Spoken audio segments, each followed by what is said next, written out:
নমস্কার বন্ধুরা, তোমরা সবাই কেমন আছো? আশা করছি সবাই খুব ভালো আছো, সুস্থ আছো। আমরা খুব ভালো আছি, সুস্থ আছি। মাঝখানে অনেক দিন বড় ব্লগ শেয়ার করা হয়নি, এডিটের অভাবে। মানে ব্লগ করা ছিল বাট আমার শেয়ার করা হচ্ছিল না আর কিছু প্রবলেমের কারণে। তো আজকে তোমাদের কাছে সেই ব্লগগুলো আমি আস্তে আস্তে শেয়ার করবো আর চেষ্টা করবো ডেলি তোমাদের কাছে ব্লগ দেওয়ার। তো চলো বেশি কথা না বাড়ি আজকের ভিডিওটি স্টার্ট করি। তো আজকে তানভীকে সকালে ব্রেকফাস্ট থেকে স্টার্ট করবো। আজকে তানভীকে কিন্তু আমি হেলদি ব্রেকফাস্ট করাবো। তো এটা শর্টস আমি আগে আপলোড করে দিয়েছি, তোমরা চাইলে শর্টসে গিয়ে দেখে আসতে পারো।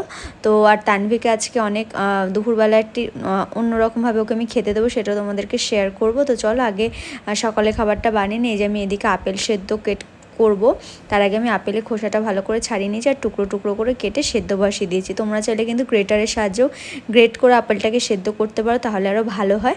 তারপরে সেদ্ধ করে কিন্তু আমি আপেলটা চামচের সাহায্যে ম্যাশ করে নেব।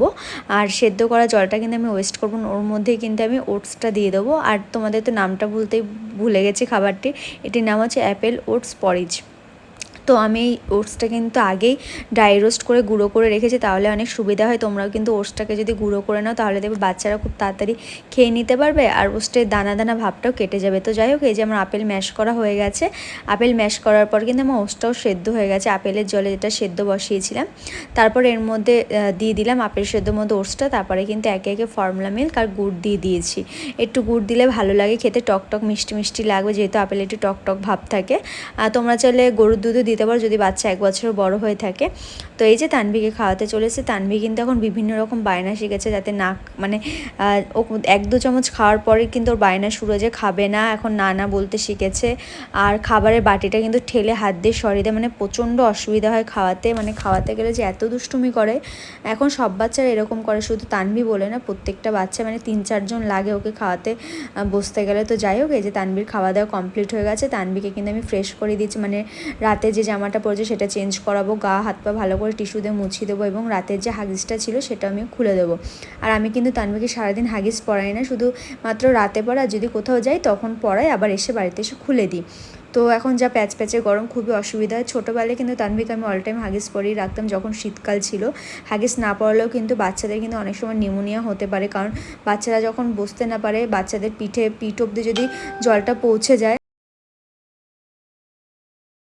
তাহলে কিন্তু অনেক সময় তাদের নিউমোনিয়ার প্রবলেম এবং সর্দি কাশি কিন্তু ছাড়তেই চায় না। তো আমি কিন্তু সেই জন্য শীতকালে কিন্তু বাচ্চাকে সবসময় হাগিস পরিয়ে রাখি।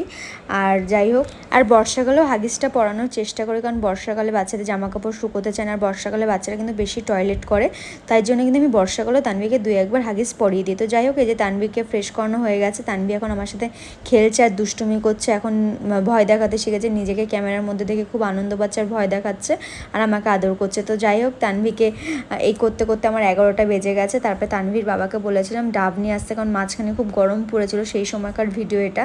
এখন যদিও বৃষ্টি হচ্ছে, মানে এডিট করছে যখন খুব ঠান্ডা ঠান্ডা ওয়েদার আছে, তো ওই জন্য বলেছিলাম ডাব আনতে, তাই ডাব নিয়ে এসেছিলো। ডাবের জল খাইছি, তানভী একটু পছন্দ করেনি, মিষ্টি ছিল তাও।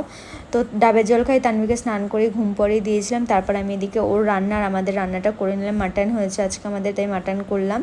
আর তানভীকে আজকে এরকম লম্বা লম্বা করে সবজি কেটে দিয়েছি, কারণ যাতে ও হাতে ধরে খাবার শেখে। ফিঙ্গার টাইপের করে দিয়েছি যাতে ওটাকে ফিঙ্গার ফুড হিসেবে খাবার চেনে। মানে এইভাবে করে দিলে কিন্তু বাচ্চারা হাতে ধরে খাওয়া শেখে এবং অনেক ভালো নিজেরা খেতেও পারে। আর এইভাবে দিয়েছি, তানভী কিন্তু ভালোভাবেই খাচ্ছে।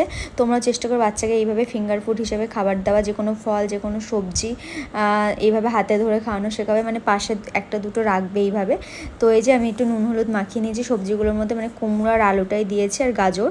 তো এই যে আমি ভালো করে ভেজে নিয়েছি, গাজরটা সেদ্ধই দেবো আর কুমড়ো আলুটা আমি একটু হালকা করে ভেজে নেবো যাতে সেদ্ধ হয়ে যায় ভেতরে। তানভী এটা খেতে পছন্দ করে। তানভী কিন্তু নিজের হাতে খেয়েছে, তোমরা দেখতে পারবে। এই যে আমার এটা ভাজাও হয়ে গেছে। এবার আমি কিন্তু মাছের ঝোলটা করে নেবো। তো আমি শিঙি মাছ নিচ্ছি। তোমরা জানোই তানভীকে আমি জ্যান্ত মাছ খাওয়ানোর চেষ্টা করি, তো বাড়িতে এনে জিওল দিয়ে রেখে দিই 3-4টে একসাথে, 3-4টের বেশিও হয় কখনো। তো যাই হোক, এই যে মাছে ভাজা হয়ে গেছে, এবার সবজিগুলো আমি ভেজে নিচ্ছি। তোমরা দেখতে পাচ্ছ গাজরগুলো কিন্তু আমি লম্বা লম্বা করে দিয়েছি, গাজরটা ওর হাতে ধরে খাওয়াবো। গাজর সেদ্ধ খাওয়া কিন্তু ভালো বাচ্চাদের জন্য।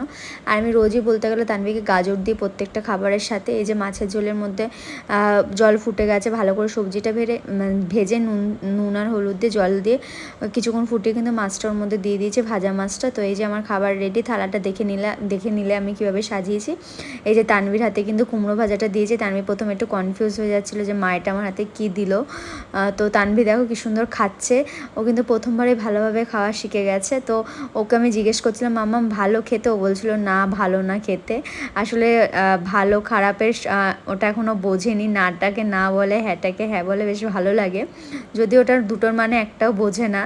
তো এই যে তানভীর দেখো বেশ কিন্তু খাচ্ছে। এবার তানভীরকে আমি খাওয়াবো। তানভীরকে কিন্তু আমি এইভাবেই এখন খাওয়াচ্ছি রোজকার মতো। আর 1 বছর পর থেকে এটা স্টার্ট করেছি, তোমাদের ভিডিওতে দেখানো, তো আজকে দেখিয়ে দিলাম। এই যে মাছটা আমি কুটে খাওয়াচ্ছি। আমি কিন্তু মাছটা আলাদা দিই না, আগে দিতাম, এখন কিন্তু মাছটা আমি আলাদা বলতে মানে আগে খাবারের সাথে মিশিয়ে দিতাম, এখন কিন্তু আমি আলাদা খাওয়াই। তো যাই হোক, দুপুরে খাওয়া দাওয়ার পরে তানভীর ঘুমিয়ে পড়েছে। এখন আমি একটু কাজ করে নেবো। এই যে ডালিয়া নিয়ে এসেছি, আমি কিন্তু ডালিয়াটাকে এনে এইভাবে একটা মিক্সিতে গুঁড়ো করে নিই, তাহলে একটু সুবিধা হয়, তাহলে ধুতেও সুবিধা হবে, তানভীর খেতেও সুবিধা হবে। ডালিয়াটা একটু দানা থাকে, তাই জন্য ডালিয়াটা এনে আগে আমি পুরোটা মিক্সিতে একবারই গুঁড়ো করে নিই, বাস জাস্ট একটুখানি, মানে পুরো মিহি করেও গুঁড়ো করি না, দানা থাকে, এটা খেতে সুবিধা হয়। তো এই যে ভালো করে আমি মিক্সিতে গুঁড়ো করে নিয়ে স্টোর করে রেখে দিলাম। তারপরে মুড়ির গুঁড়ো শেষ হয়ে গেছিলো, মুড়ির গুঁড়ো বানিয়ে নিলাম। আর তানভীর এই করতে কিন্তু সন্ধে হয়ে গেছে, আমি একটু ঘুমিয়ে নিয়েছিলাম। তারপরে কিন্তু সন্ধেবেলা উঠে তানভীর সন্ধ্যের খাবার করতে চলেছে। ওকে আমি ছাতু আর মুড়ির গুঁড়ো খাওয়াবো। তোমরা তো জানো আমি ছাতু কীভাবে বানাই বাড়িতে, আমি কিন্তু প্যাকেটের ছাতু খাওয়াই না। তারপরে একটু গুড় দিয়ে দিলাম, এটাই তানভীরকে সন্ধেবেলা খাওয়াবো। ছাতু কিন্তু পেট অনেক ঠান্ডা থাকে, আমি খুব গরম পড়লে চেষ্টা করি ছাতু এরকম জাতীয় খাবার দিতে, পাতলা করে, বেশি গাঢ় করে দিই না, তাহলে তানভীর খেতে চায় না গরমকালে। তো যাই হোক, এই যে তানভীর খাওয়া দাওয়া হয়েছে, এখন ও দাদুর সাথে বেরু করবো, ড্রেস চেঞ্জ করে দিয়েছি। আমি কিন্তু যতবার তানভীর খাই ততবারই কিন্তু ড্রেস পাল্টে দিই। তো এই যে ঘুরে ফিরে এসছে, এই করতে কিন্তু রাত হয়ে গেছিলো। আর আমি মাঝখানে কোনো ভিডিও ক্লিপ নিতে পারিনি। রাত্রিবেলা ওকে যে হোমমেড রাইস সেরেলাকটা আমি বানিয়েছিলাম সেটাই খাওয়াবো। তো আজকে প্লেন খাওয়াবো, মানে কোনো হলুদ দেবো না, শুধু নুন দিয়ে সেদ্ধ করেই খাওয়াবো। আমি কখনো এটা প্রেশারে দিই, আলু দিয়ে এর মধ্যে সবজি দিয়ে দিই। দুপুরেও এটা আমি খাওয়াই, তোমাদের কোনো ভিডিওতে হয়তো আমি দেখিয়েছি আমি দুপুরবেলাটা কীভাবে খাওয়াই। এখন আমি এটা প্লেন ড্রাই রোস্ট, একটু এটা যেহেতু ড্রাই রোস্ট করা যায় ওই জন্য আর বেশি ড্রাই রোস্ট করবো না। তারপরে কড়াইয়ের মধ্যে এটা দিয়ে সামান্য পরিমাণ জল দিয়ে ঢাকনা চাপা দিয়ে দেবো, আর একটু নুন দেবো পরিমাণ মতো। তানভীর কিন্তু এটাও বেশ ভালো খায়। এটা রাত্রিবেলায় আমি খাওয়াই, আর দিনের বেলা যদি খাই তখন এর মধ্যে অনেক সবজি অ্যাড করে দিই। 3-4টে সিটি মারলে কিন্তু দুপুরের খাবারটা আমার রেডি হয়ে যায়। তো এই যে দেখো আমি যেভাবে করলাম তোমরা এইভাবে খাওয়াতে পারো। বাইরের সেরেলাকের থেকে এইসব ধরনের ঘরে হোমমেড সেরেলাক যদি বাচ্চাদের খাওয়ানো যায় তাহলে কিন্তু ওদের জন্য খুবই ভালো আর খুবই স্বাস্থ্যকর। তো এই যে দেখো আমার পুরো খাবারটা রেডি হয়ে গেছে। এবার তানভীর জন্য ঢেলে নিয়ে যাবো। এটা আমি কখনো নুন হলুদ দিয়েও কখনো দিই, বিভিন্ন রকমভাবে খাওয়ানো যায়। বাড়ির হোমমেড সেরেলাকগুলো না তোমরা যেভাবে খুশি বানাতে পারো, আর বাচ্চারা কিন্তু এটা ভালোভাবেই খেয়ে নেয়। তো এই যে আমার দেখো পুরো তৈরি হয়ে গেছে, আর আমি জল ফুটিয়ে রেখেছিলাম সেই জলটাই কিন্তু দিলাম। তানভীরকে কিন্তু আমি এখন অবধি ফোটানো জলই খাওয়াই, আর ভালোভাবে পরিষ্কার কাপড়ে ছেঁকে নিই ফুটিয়ে। এমন করে বোতলগুলো প্রত্যেক দিন কিন্তু আমি ফোটাই। তো এই যে তানভীর খাওয়া দাওয়ার পরে তানভীর রাত্রির হলে জুতো পরার বায়না ধরে, রাত্রির হলে না কেউ জুতো পরে ঘুরতে বেরোবে, এরকমই বায়না এখন আজকাল করে। তো যাই হোক, এই যে তানভীর ঘুমের সময় হয়ে গেছে, এখন আমার পাপার সাথে দুষ্টুমি করছে। তো আজকের ভিডিওটি কেমন লাগলো অবশ্যই কমেন্ট করে জানিও। তোমরা যদি আমার ভিডিও দেখতে চাও এরকম, তাহলে আমার চ্যানেলটি অবশ্যই সাবস্ক্রাইব করে দিও। আর যদি তোমরা কিছু জানতেও চাও তবু আমাকে কমেন্ট করে জিজ্ঞেস করো, আমি অবশ্যই যেটুখানি জানি বা যেটুখানি আমার অভিজ্ঞতা সেটাই তোমাদের শেয়ার করব। তো আজকের মতো ভিডিওটি এখানেই শেষ করছি।